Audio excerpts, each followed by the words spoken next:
പുൽവാമ ഭീകരാക്രമണത്തിന്റെ പശ്ചാത്തലത്തിൽ ഭീകരർക്കായുള്ള തിരച്ചിൽ സൈന്യം ഊർജിതമാക്കിയിരുന്നു.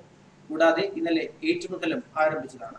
സംശയാസ്പദമായ സാഹചര്യത്തിൽ കാണുന്നവരെല്ലാം സൈന്യം പിടികൂടുകയും ചോദ്യം ചെയ്യുകയും ചെയ്തു വരികയാണ്. ഈ സാഹചര്യത്തിലാണ് രണ്ട് ജെയ്ഷെ മുഹമ്മദ് ഭീകരരെ അറസ്റ്റ് ചെയ്തതായി ഭീകരവിരുദ്ധ വിഭാഗം അറിയിച്ചിരിക്കുന്നത്.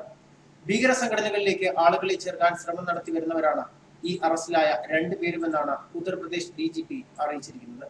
ഇവരിൽ നിന്നും മറ്റു ഭീകരരെക്കുറിച്ചും ഭീകരരുടെ താവളങ്ങളെക്കുറിച്ചുമുള്ള നിർണായക വിവരങ്ങൾ ലഭിക്കും എന്നാണ് കരുതുന്നത്. ഉത്തർപ്രദേശിൽ നിന്നാണ് ഈ രണ്ട് ജെയ്ഷെ മുഹമ്മദ് ഭീകരരെയും അറസ്റ്റ് ചെയ്തതായി ഭീകരവിരുദ്ധ വിഭാഗം അറിയിച്ചിരിക്കുന്നത്. ഭീകര സംഘടനകളിലേക്ക് ആളെ ചേർക്കാൻ ശ്രമം നടത്തുന്നവരാണ് ഇവർ. അതേസമയം കശ്മീരിലെ വാർപോരയിലുണ്ടായ ഏറ്റുമുട്ടലിൽ ഒരു ഭീകരനെ കൂടി സൈന്യം വധിച്ചു. അറസ്റ്റിലായ ജെയ്ഷെ മുഹമ്മദ് ഭീകര സംഘടനയിൽ അംഗങ്ങളായ രണ്ട് കശ്മീർ സ്വദേശികളിൽ നിന്നും പിസ്റ്റലുകളും തിരകളും കണ്ടെത്തിയിട്ടുണ്ടെന്നും UP പോലീസ് മേധാവി അറിയിച്ചിരുന്നു. UPയിലെ ഷഹരാൻപൂരിൽ വെച്ചായിരുന്നു ഇരുവരെയും അറസ്റ്റ് ചെയ്തത്. പുൽവാമ സ്വദേശിയായ അക്വിൽ, കുൽഗാം സ്വദേശിയായ ഷാനവാസ് എന്നിവരാണ് അറസ്റ്റിലായതെന്ന് ഭീകരവിരുദ്ധ വിഭാഗം വ്യക്തമാക്കിയിട്ടുണ്ട്. പുൽവാമ ഭീകരാക്രമണത്തിന് മുൻപാണോ ശേഷമാണോ ഇവർ UPയിലെത്തിയതെന്ന് പറയാൻ ഇപ്പോൾ സാധിക്കില്ല എന്നും അന്വേഷണം നടക്കുകയാണെന്നും UP DGP OP റാവത്ത് വ്യക്തമാക്കി. വാർപോരയിൽ രാത്രിയിൽ അവസാനിച്ച ഏറ്റുമുട്ടൽ മണിക്കൂറുകൾക്ക് ശേഷം വീണ്ടും പുനരാരംഭിക്കുകയായിരുന്നു. ആക്രമണത്തിൽ ഒരു ഭീകരനെ കൂടി വധിച്ചതായി സൈന്യം അറിയിച്ചിട്ടുണ്ട്. കൂടുതൽ ഭീകരർ സ്ഥലത്തുണ്ടെന്ന സംശയത്തിന്റെ അടിസ്ഥാനത്തിൽ പ്രദേശത്ത് സൈന്യം ശക്തമായ തിരച്ചിൽ തുടരുകയാണ്. ബാരാമുള്ളയിലെ സോവാറിൽ ഇന്നലെ രാത്രിയോടെയാണ് സൈന്യവും തീവ്രവാദികളും തമ്മിൽ ഏറ്റുമുട്ടൽ ആരംഭിച്ചത്. സ്ഥലത്ത് 144 പ്രഖ്യാപിച്ചിട്ടുണ്ട്. 3 ലഷ്കർ ഭീകരരെ സൈന്യം വളഞ്ഞെന്നാണ് റിപ്പോർട്ടുകൾ പുറത്തുവരുന്നത്. പുൽവാമയിലെ ഭീകരാക്രമണത്തിന് പിന്നാലെയാണ് ഇന്നലെ സൈന്യം അർദ്ധരാത്രി മുതൽ സോവാറിൽ ഭീകരരുമായി ഏറ്റുമുട്ടൽ ആരംഭിച്ചത്. വരുന്ന 2 ദിവസങ്ങൾക്കുള്ളിൽ സൈന്യത്തിന് നേരെ ജെയ്ഷെ മുഹമ്മദ് തീവ്രവാദികൾ ആക്രമണം നടത്താൻ പദ്ധതിയിടുന്നുണ്ടെന്നും ഇന്റലിജൻസ് റിപ്പോർട്ടുമുണ്ട്.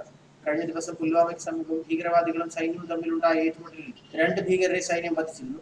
ഏറ്റുമുട്ടലിൽ മേജർ ഉൾപ്പെടെ 4 സൈനികർക്ക് വീരമൃത്യു സംഭവിച്ചിരുന്നു. ദിവസങ്ങൾക്ക് മുൻപ് തീവ്രവാദികൾക്കെതിരെ നടന്ന സമാന രീതിയിലുള്ള ഏറ്റുമുട്ടലിൽ 5 ഇന്ത്യൻ സൈനികർ കൊല്ലപ്പെട്ടിരുന്നു. മേജർ റാങ്കിലുള്ള ഉദ്യോഗസ്ഥർ അടക്കമുള്ളവരാണ് അന്ന് വീരമൃത്യു വരിച്ചത്. തീവ്രവാദികളെ ഇവിടെ നിന്നും തുരത്താൻ അന്നത്തെ ഏറ്റുമുട്ടലിലൂടെ സാധിച്ചിരുന്നു. അതേസമയം കശ്മീർ താഴ്വരയിൽ നിന്നും ജെയ്ഷെ മുഹമ്മദ് തീവ്രവാദികളെ പൂർണ്ണമായും തുടച്ചു നീക്കിയതായി സൈന്യം നേരത്തെ അറിയിച്ചിരുന്നു. നേതൃത്വത്തെ നിരീക്ഷിച്ചു വരികയാണെന്നും പുൽവാമ ഭീകരാക്രമണത്തിന് ശേഷം 100 മണിക്കൂറിനുള്ളിലാണ് സൈനിക നീക്കം ഫലം കണ്ടെന്നും ഇന്ത്യൻ കരസേന ചിനാർ കോർപ്സ് കമാൻഡർ കൻവൽജീത് ദില്ലർ പറഞ്ഞു. പാകിസ്ഥാന്റെ നിയന്ത്രണത്തിൽ പ്രവർത്തിക്കുന്ന ജെയ്ഷെ ഇ മുഹമ്മദിന്റെ നേതൃത്വത്തെയാണ് ഇല്ലാതാക്കിയത്. കശ്മീരിൽ തൂക്കെടുക്കുന്നവർ കീഴടങ്ങിയില്ലെങ്കിൽ അവരെ ഇല്ലാതാക്കും. തൂക്കെടുക്കുന്ന മക്കളോട് കീഴടങ്ങാൻ അമ്മമാർ നിർദ്ദേശിക്കണമെന്നും ചിന്നാർ കോർപ്സ് കമാൻഡർ വ്യക്തമാക്കി. പുൽവാമ ഭീകരാക്രമണത്തിന് പിന്നാലെ ഇന്നലെ നടന്നതടക്കം 3 ജെയ്ഷെ ഭീകരരെയാണ് സൈന്യം കൊലപ്പെടുത്തിയത്. 2 പേരെ ജീവനോടെ പിടികൂടുകയും ചെയ്തു.